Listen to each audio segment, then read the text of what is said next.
Company है, 10,000 के लगभग का भाव चलता है, 99 से 70 का भाव है।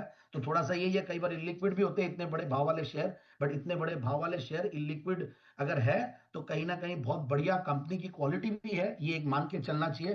पहले डॉक्टर बैक बोल के जाना जाता था, और बहुत ही, जब पहली बार मैंने रेकमेंड किया था तो लोगों को लगता था कि कहाँ से नाम आया और कैसे सुना गया, बट अब हमारे चैनल पे चर्चा होती है।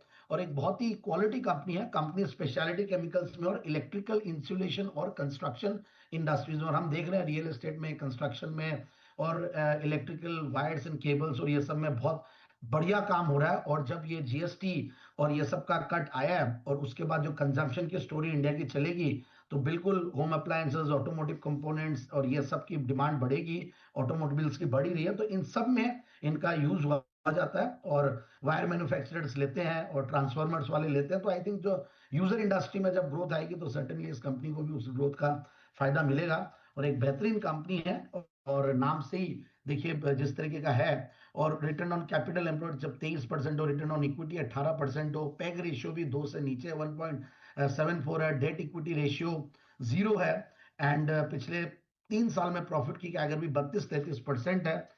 तो that is also very important. और उससे भी बढ़िया बात है, जो इस बार के क्वार्टरली रिजल्ट्स थे, सितंबर quarterly results are very good. In fact यहाँ पे 18% का जो ऑपरेटिंग प्रॉफिट मार्जिन रहता है, उसके सामने 22% का ऑपरेटिंग प्रॉफिट मार्जिन है, which was very good, I think one of the highest in last few years. So 33 crore का ऑपरेटिंग प्रॉफिट के सामने 47 करोड़ का ऑपरेटिंग प्रॉफिट, और हाई, अच्छा खासा ये लोग प्रॉफिट्स पे बैठे हुए ही हैं। और उससे भी बढ़िया बात है, प्रोमोटर्स की इन टाइप की कंपनियों में हम देखते ही हैं कि 75% की शेयर होल्डिंग है ही है, और कुछ रिनाउंड इन्वेस्टर्स भी पब्लिक शेयर होल्डिंग में दिख रहे हैं, और प्लस बहुत ही स्ट्रॉन्ग शेयर होल्डिंग है कुछ बड़े डीआईआईस की, यानी कि म्यूचुअल फंड्स की।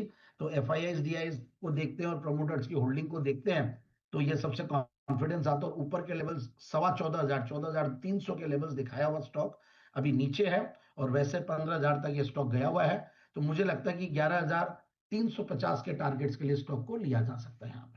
11,350 ये है अगला लक्ष्य जिसके लिए आप